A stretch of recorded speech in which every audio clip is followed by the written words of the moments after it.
He's like an angel in disguise. Let's go.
Dalawa ako ngayong morning, 9 AM at saka 10. 9 and 10. So, we'll see kung andun yung e-car.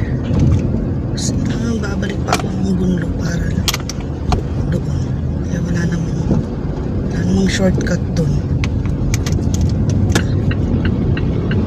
So, we'll see.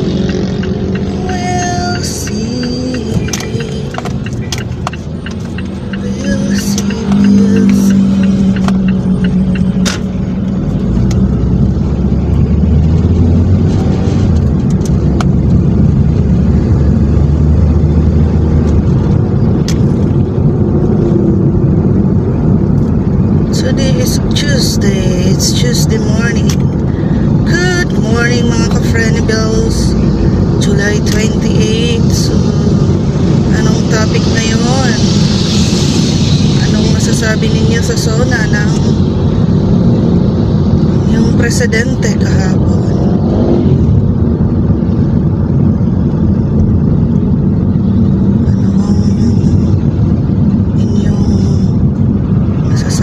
Regarding moto.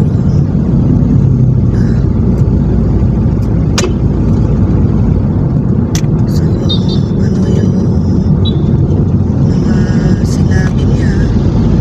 Kaya lang hindi ko full na napanood pa. Honestly, hindi ko pa siya napanood. Ano lang, apart lang, konti lang. Konti-konti lang ang aking napanood regarding to. So, wala pa akong may comment ngayon. Ano ba? Ang mga ano niya sa mga sinabi niya. So, siguro napanood ko yun. Tsaka na lang siguro ako mag-comment. Pero tama yung sinabi ni Attorney Regal. Yung sa sana mura ang bigas, sana walang inflation, sana ano to, yung mamimili ka kung pamasahe ba o pagkain o ilalaan yung pera. Ganon eh. Yeah, ganon yung ano niya. Ganon yung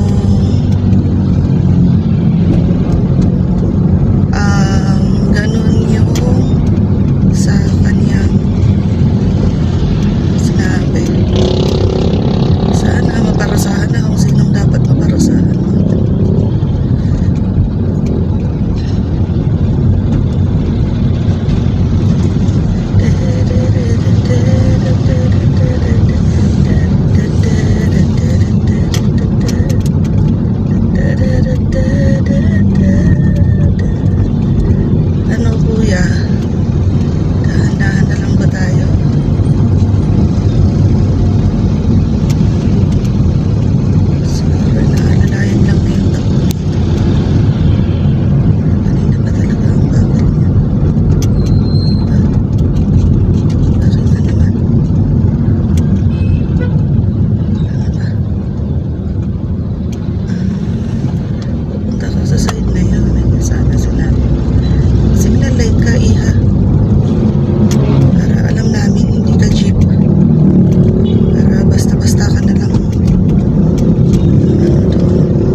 gilid talaga, tay. Sige, pakita mo pa yung mukha mo.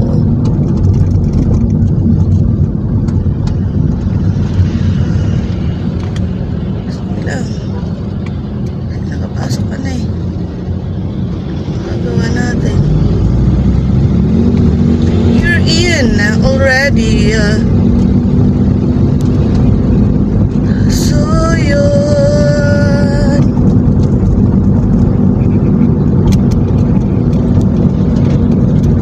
Ano ng bansang Pilipinas? Ano ng bansang Pilipinas? Pilipinas.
Ng luha ko't dalita, aking adhika, makita kang saktan laya. Mapapakanta kayo ng out of tune na nga, pasensya na mga ka-friendship. Ganitong nagda-drive ako kung ano-ano na lang. Diba? Kung ano-ano na lang ang aking kinakanta. Sorry naman. Sorry naman talaga.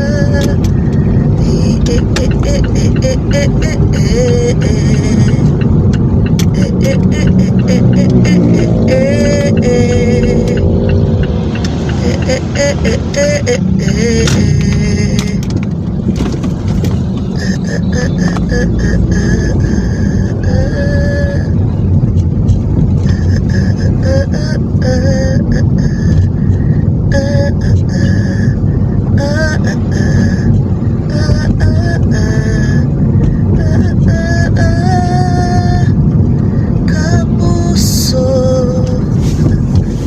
ano mang kulay ng buhay, ganun ba yun?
Kanina pa.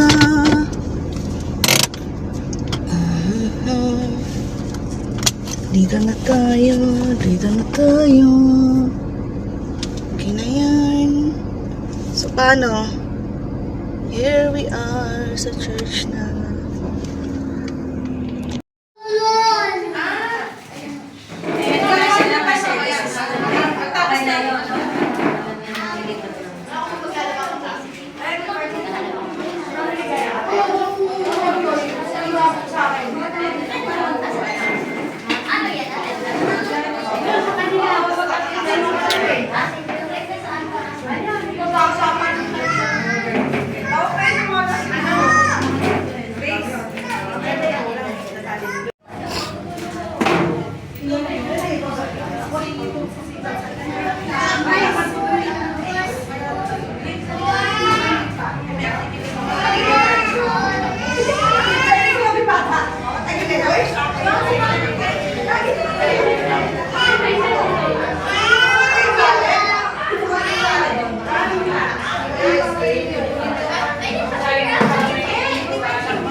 Para ako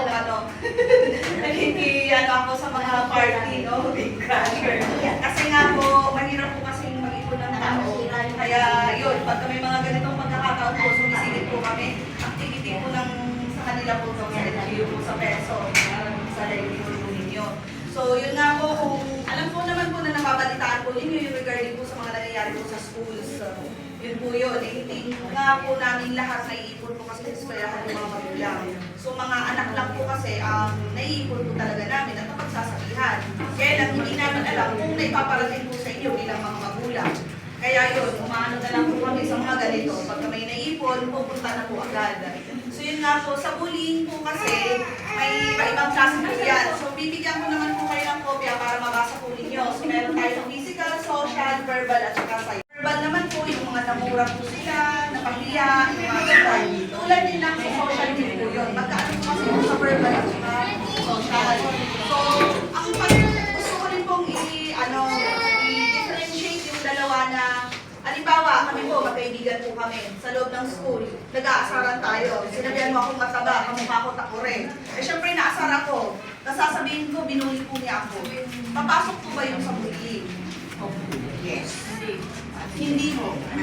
Hindi mo siya papasok kasi magkaibigan po kami eh. Nag-aasaran po kami eh. Kaya hindi mo siya papasok sa bullying. Pero kung yung anak ninyo, hindi naman niya kakilala to, or kahit classmate niya to, pero lagi-lagi siya, ay, ayun, mataba oh. Kamukha ng takore. Tapos paglabas ng school, oh, ayun yung nanay ko, mataba na bata dun sa atin. Yung sinaganon yung anak ko na napakakya, kasama siya, doon mo papasok yung bullying. Pero kung nag-aasaran sila, kasi magbarkada nga po sila, hindi mo siya papasok sa yung po yun. Yes, ano ba? magkaibigan kayo, nagkakasaran kayo, nagkasabitan kayo. Physical po is pinagkakaisahan yung anak mo. Pinagtutulungan. Halimbawa, hawak na ng dalawa yung anak mo, tapos yung hindi naman kaya hinatak yung anak mo dinutulog doon sa indoro. Yun po yun. Pero kung magbabarkada kayo, tapos nagkapikunan na, tapos sinaktan ka, yung once lang po, yun na. Pero kung paulit-ulit, hindi na po barkada talaga yung papasok. Papasok na po yun sa bullying na po. Pero kung yung once lang po, na yun nga, magbabarkada, nagkaroon ng sagutan, nag-away-away na, yun na po yun, sa physical din po siya. Pero pag ganun po kasi magbabarkada din, di ba, hindi lang physical, meron na din verbal. Yung mga sikreto na yung magbabarkada, ilalabas. Tapos paulit-ulit na kung ginagawa yung mga bata, yun na po, pwede na po mas pumasok sa sinabihan siya doon na, ako si Maricar, pwede nyo ako bayaran, gabi-gabi, yung mga ganon. Sisiraan po nila yung isang bata na hindi kaya itatag siya na, yung utang mo sa bayaran mo, kung utang ka, wala ka palang pera, kung pambayad. Yun po yung papasok sa cyber naman po. So yun. Tapos yung mga nangyayari po sa mga anak ninyo na nangyari sa loob ng eskwelahan po. Doon po siya nasabihan ng mga masasakit na salita o di kaya doon siya nabugbog. Usually po talaga ang mangyayari po nun ay pag ayaw niyo makipagkasundo dahil nasaktan ng anak ninyo, mga apo ninyo, hindi po pwede makipag-ayos. Pag talagang ayaw ninyo at yun na, incident report lang po, pwede na po kayong pumunta po sa amin. Yun po yun ha. Kasi may iba pong mga magulang na sabi, dahil anak kasi ni principal, so kami pilit kami pinagkakasundo. Hindi po kayo pagkakasunduin doon ng pilit. Kung ayaw po talaga ninyo, pwede naman po i-forward sa amin. At pagka ang anak po ninyo, physically po, nasaktan po sila, kailangan po, within 24 hours, kailangan po ninyo pa-medical. Hindi po lalagpas doon yun. Kailangan po, ura-urada po pa-medical po ninyo yung anak ninyo. Sa public hospital po siya dapat. No? Pero kung malala na, at yun nga, buhay na po ang nakataya, kung ano yung pinakamalapit na ospital, doon na po ninyo dalhin. Tapos manghingi na lang po tayo ng medical legal sa hospital po ngayon. May tanong yan, huwag pong ganun. Kasi hindi natin alam kung ano talaga ang ginagawa ng anak natin sa loob ng school. Baka sa loob ng bahay, mabait siya, pero pagpunta po sa school, iba na po ang kanyang ginagawa. Kaya pag may tumawag po sa inyo ng mga teachers, mas maganda po puntahan. Sa school, hindi yung anong gagawin. Susuburin mo kung sino yung nambuli sa anak mo. Tapos anong gagawin? O, makipag-anuhan ka doon. O di kaya, worst, yung tatay ng dalawa, magsaksakan. Kasi may nangyari na pong gano'n. Away ng mga bata na uwi sa pisikalan ng mga tatay nila. Na sana hindi ko mangyari kasi mas lalo pong lalaki yung problema. Imbis na masolve natin, hindi na po mangyayari yun. Tapos yung sa lockdown ho, pagka po nalaman ninyo na yung eskwelahan, may nagbababaril doon, ano pong gagawin ninyo mga magulang sa eskwelahan ng mga anak ninyo ako nyo? Anong pinakauna yung gagawin? Pupuntahan, di po ba? Pagka ganun ho, hindi ho ninyo pupuntahan. Pag lockdown mo kasi sa school, lahat po ng gate isasara po, tapos yung mga estudyante po, yung mga anak po ninyo ay cargo ng mga teacher sa isang classroom. Hindi kayo pwedeng pupunta doon at saka, labas mo yung anak ko. May nagbababaril nga po doon sa loob ng school. So pagka may mga ganun ho, huwag po kayong pupunta doon. Kasi iingay siya doon sa classroom na imbis na tahimik sila. Kasi dapat tatahimik po yung mga bata para hindi po sila pupunta doon. Yung tao na nandun sa school. So pagka ganun po, pag sinabi may lockdown sa school, may nangyaring barilan, may nangyaring saksakan, hindi po kayo agad-agad na pupunta at susugod sa school. Papatawag naman po kayo. At hindi po rin ura-urada na kung paano yung anak mo iuuwi mo kasi may mga gagawin mo. Kailangan po psychologically okay yung mga anak nyo bago po sila may uwi. Kasi may trauma po nangyari sa kanila. So kailangan po mag-undergo po sila na may tanong po ba kayo sa instruction, yung mga ano nila, gusto nilang ipaalam sa inyo kasi minsan hindi naman po lahat kasi nagpapatawag ng meeting ng mga magulang kasi busy po kayo.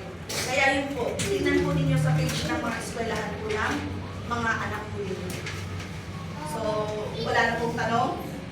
Kasi saglit-saglitan lang po talaga ako. Yun lang naman po ang gusto ko i-share po sa inyo. Kasi may mga susunod pa po kasi. So, So, yun po, ibibigay ko lang po ito, pananti-hatian na lang po. Ito naman po kasi sa online child sexual abuse naman po. Kasi ang nangyayari po ngayon, kalimitan na po sa social media po talaga nangyayari. Yung mga kachat ng anak nyo, i-check ninyo kasi baka kung ano ang sinesend po sa mga anak ninyo. Kasi kahit ako, madaling araw, may tumatawag sa akin, akala ko emergency. O hindi ko nasagot pagtingin ko sa chat, anong sinabi? Ano, kaya sa tingin nyo. Ako yun ha, alam naman niyo yung profile ko, makikita. Anong sabi sa akin? Good morning, mahal. Tara, bimbangan tayo. Kung sino yung friend ko sa Facebook, yung sinend ko na, Shera Madre ang pangalan, kung sinong nakakakilala doon. Wala pong bayad doon. Huwag lang pera ah. So yan po, i-email ko na lang. Yes po. Sino po may mga estudyante sa school sa Yung mga anak po natin, mga nanay po dapat ang nagpapaligo, nagbibihis sa kanila. At habang pinapaliguan ninyo, binibihisa ninyo sila, dapat sinasabihan po ninyo sila, mapalalaki man yung babae, walang sino mong pwede umawak nito. Mga ito, kundi ako at saka ikaw lang. Kahit paulit-ulit po yun, akala ninyo, ay hindi niya maiintindihan. Pero dapat ulit-ulitin mo ninyo yun. Kasi ang bata po, pag may nangyari po sa kanila at lagi nilang sinasabi yun, may isip nila yun na, ay, hinawakan ni, ano yung ganito po, tatakbo sa inyo. Pero kung hindi po ninyo sila sinasabihan, at kung sino-sino po ang nagbibigas at nagpapaligo sa bata na yan, ang papasok kasi sa kanila, okay lang. Parang nasasanay na po kasi sila na sino-sino lang. At saka magagaling yung mga nabibiktima na yan. Kasi sasabihin doon sa bata, di ba, hinahawakan ni kuya to, di ba, hinahawakan ni papa mo to, at saka ni lolo mo to, kaya okay lang. Gaganon yung bata, so isipin ng bata, oo nga ano, kasi pinapaliguan naman ako ng kahit sino. So wala, hindi magsusumbong rin sa inyo. Pag tinanong nyo lang, saka siya magsusumbong. Ang problema natin, paano kayo makakapag-file ng kaso? Kasi ang bata hindi alam ang